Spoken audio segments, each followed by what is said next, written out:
Bismillahirrahmanirrahim. Assalamualaikum warahmatullahi ta'ala wabarakatuh. Good afternoon, everyone. Welcome to VISRAWET 2020. Let me start by first introducing myself. My name is Susanna, and I'm going to be your moderator for today's presentation session. For your information, there will be 4 papers presented in this session. It is nice to gather with all distinguished presenters from other institutions to share the knowledge on rainwater harvesting. I look forward to spending the next hours with you. Before we start our presentation, I would like to alert all presenters that you will be given 10 minutes time to present. By 8 minutes, the first bell will be rang. After the first bell, you have 2 minutes left to summarize and wrap up your presentation.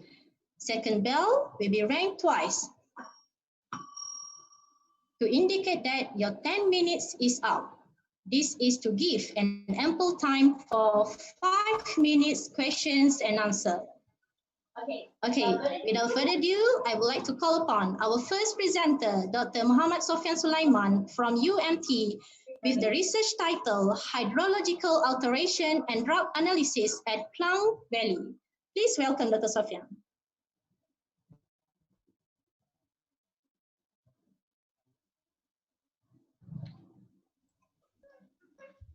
Bismillahirrahmanirrahim. Assalamualaikum warahmatullahi wabarakatuh and good afternoon. Can you hear my voice? Yes. Yes. Right. Can hear you. Right. Thank you very much to the Ms. Chairperson. My name is Mohd Sofiyan Sulaiman from Universiti Malaysia Terengganu. So I'm going to present a paper with a title Hydrological Alteration and Drought Analysis at Klang Valley and Initial Finding. So basically this research is still ongoing. So I'm going to present the initial finding that we get from our research pertaining to the hydrological alteration and drought analysis, especially at the Klang Valley, because we know that Klang Valley have a dense population and all the industries were located at the Klang Valley. So as we know, the hydrological cycle is a circulation of water on the Earth's surface. And when we are talking about the hydrological cycle, we should know the definition of watershed. Because when the rainfall hit the land surface, this rainfall will ultimately drains into a single river network, which what we call the watershed. So in Malaysia, we have an estimated of 189 main river system, right? And 7 main rivers were located at the Klang Valley. Okay, if you can see from this figure, all right. So at the Klang Valley, which consists of Selangor, Putrajaya, and Kuala Lumpur, so we have a different district, but on top of this district, we have different what we call river basin. All right. So the name of the main river in the river basin can be denoted as the watershed. So if you can see, for example, we have Sungai Selangor, and this Sungai Selangor overlay on top of Ulu Selangor and Kuala Selangor.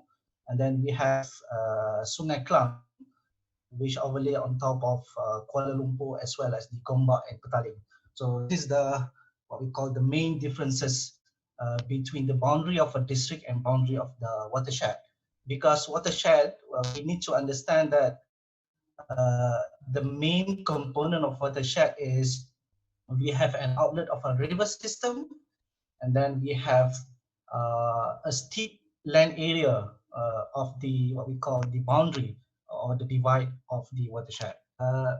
In Klang Valley, if you can see from this figure, this data was taken from Plan Malaysia. We have almost 63% of reliance of raw water basically was extracted from the Sungai Selangor River Basin. And then the rest, if you can see, we have Langat River Basin, almost 27%. And these two river systems, basically Sungai Selangor and Sungai Langat River Basin, has been the main supplier of surface water to the people who are living in the Klang Valley.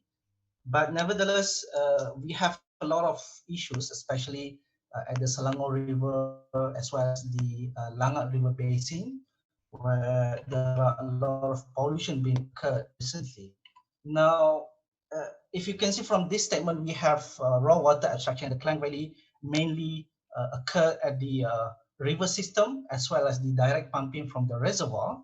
However, if you can see the news recently, we have frequent shutdown of the treatment plant because of the pollution issues. And if you can see from the figure at my right hand side, we have color issues, okay, the pollution due to colors, and then we have uh, a possibility of dumping of the pollutant coming from the factory nearby with the river system. So this is what we have recently at the Klang Valley. And the main aim of why we are conducting this research is we are looking, or we are trying to revisit the current status of the hydrological alteration as well as the drought behavior using statistical tool as well as the indices, because from the finding of the hydrological alteration and drought behavior at the Klang Valley, then we can come up with some sort of mitigation work, whether the drought issues or the hydrological alteration is severe or not at the Klang Valley. Now, with the knowledge of hydrological alteration, then we can determine what is the capacity or yield of water that we can obtain at the main river system in Klang, and possibility of future expansion of water treatment plant as well as the construction of new water treatment plant. With the drought behavior analysis, the possibility of us to come up with the future potential of water abstraction, either from groundwater system or rainwater harvesting. But prior to that, the mitigation, we need to know what is the status of drought behavior and rainfall at the Klang Valley. Now, we might ask ourselves what is the definition of hydrological alteration. If you look at this figure, the difference between the natural land and the altered land is really significant in terms of hydrological cycle or hydrological balance. If you can see from the middle figure, we have a natural kind of land use or land type. We have a natural forest and vegetative cover, and at the far right hand side you can see we have an urbanized area. When we have a canopy or we have a good vegetative cover, you can see that the base flow or the infiltration from the rainfall to the base flow is quite high, almost 5 to 20%. But if you have an urbanized area, the possibility of having the base flow is quite low, because most of the water are what we call excess or being drained by the meaning of runoff.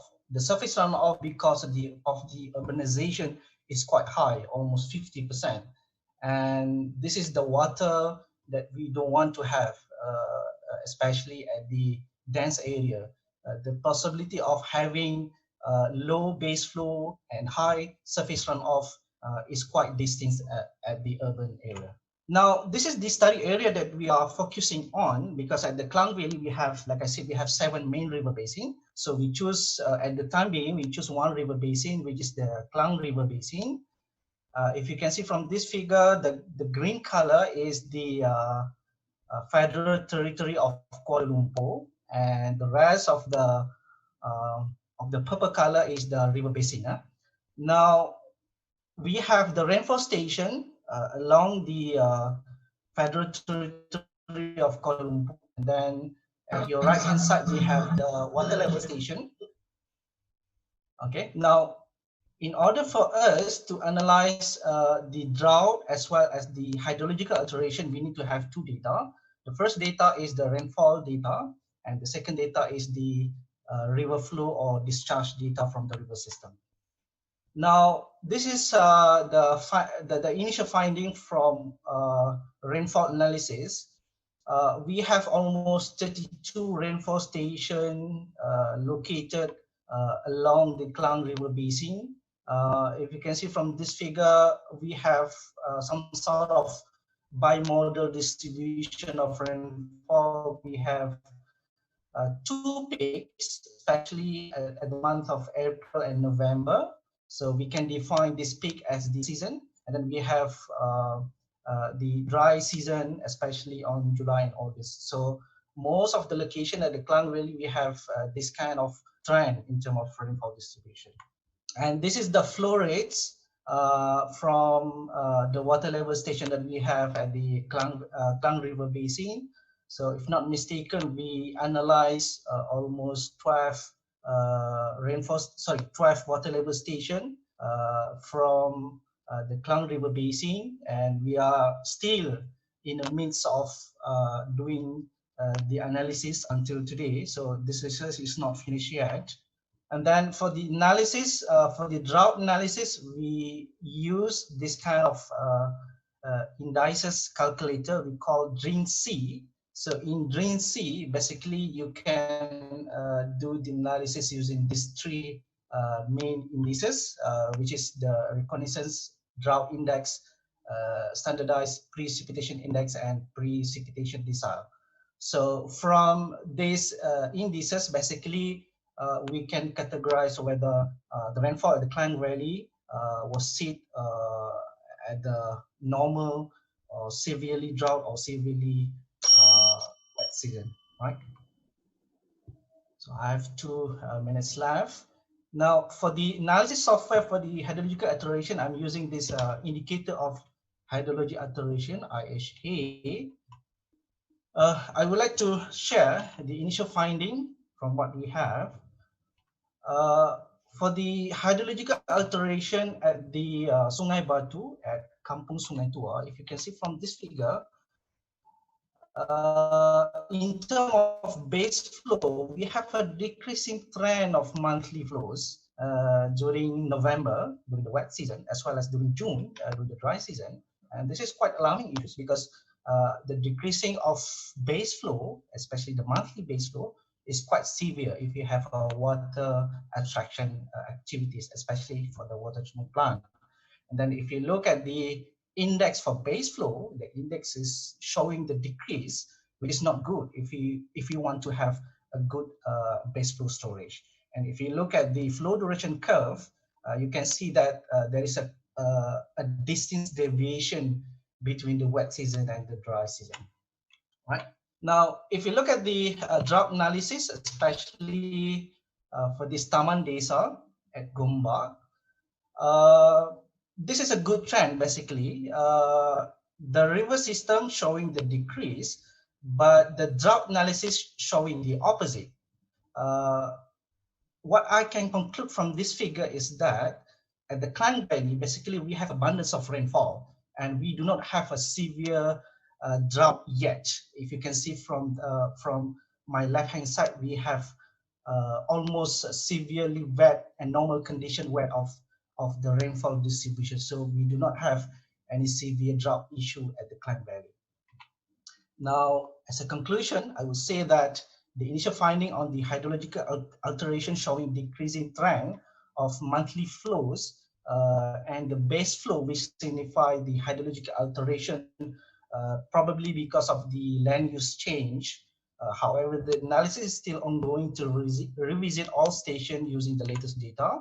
And for the meteorological drought, the initial findings show no severe drought at the Klang Valley, so we can expect that the abundance of rainfall water available for harvesting. And my final conclusion is that exploring new source of water is required for future. For example, we can have a groundwater extraction and rainwater harvesting, water transport. This is a means of what we call exploring new source of water for the future. And if you look at the news recently, some of our professors even suggest the use of water desalination treatment plant for the sake of people in the future as a tool of exploring new source of water. So I think that's all from me. Thank you very much.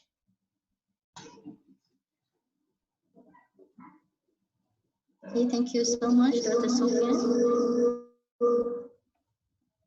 Now the floor would like to open for questions and answers session. Okay, my name is Members Gary. of the audience, Yeah, I have a you are question for welcome you. to ask questions. Yeah, Sophia. There's a tunnel that brings water from Pahang all the way to Klang Valley. I guess this has to be taken into consideration. Do you agree to that?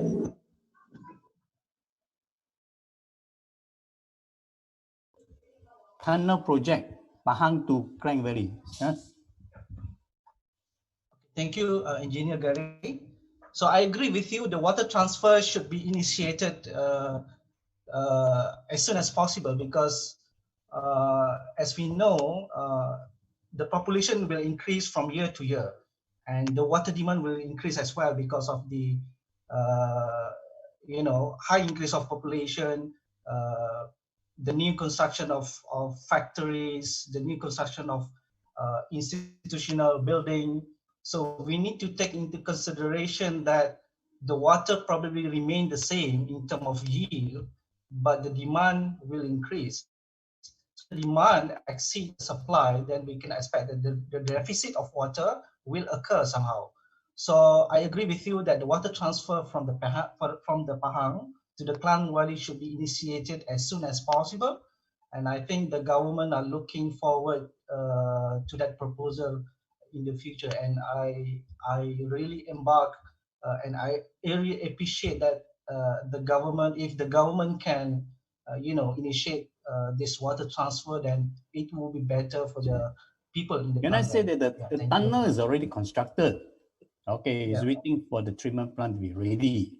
So my question to you, I guess it will impact your study, number one. Number two, you mentioned about the peak period, the flood. Will this increase the flooding in Klang Valley? Because water from Pahang, once it comes in, it will come. You cannot stop. There's a tunnel. Yeah, you cannot block it and say, stop flowing. This is not like that, It's a huge tunnel. So I guess you have to peak period, you really flood the place, contribute more flooding. I mean, it's something I just ask because I read paper, but I don't get answer. So just think about it. It's not for you to answer my question, but for you to think about it. Sure. It's already there. They spend how many millions and millions of ringgit just to bring water from Pahang. Maybe one day, as I always say, they'll bring you the pollutant also. Don't think that the water is so clean. Now it's clean. Soon they'll give you all the pollutant from Pahang. And then comes in, and then, another issue. Because nobody can monitor online pollution of river. Okay, that's the problem. Just sharing with you my views. No need to answer if you. I mean, consider that because they bring a lot of water. Your study talk about basin. Suddenly, they're not extracting the water because they are using the water from there. Right? Yeah, thank you, Engineer Gary. I have a question too. My name is Tamizi. Can you hear me? Yeah, go ahead. Okay, I noticed that in your graph, your flow rate graph, you seem to have missing data. And wouldn't you think that that would affect your base flow estimation? Yeah, thank you, Prof. That's a good question. Yes, from 12 water level station that we have, most of the water level station shows the missing data. And when I apply this data into the hydrological alteration software, so we have two options, whether we want to use all the data that I have, or we want to skip the missing data. So when I do my analysis, I skip those missing data. So when I skip those missing data, means that the software only analyze the availability of the data. Then for the missing data, the software replace those missing data with the mean data. So that's how the software works. Thank you. All right, welcome, Prof. Okay, thank you so much, Mr. Gary, for the interesting view, and thank you so much, Mr. Swamifi, for the questions. Okay, thank you also to Dr. Sofiyan for your eye-opening research. I hope members of the Zoom have found this presentation useful.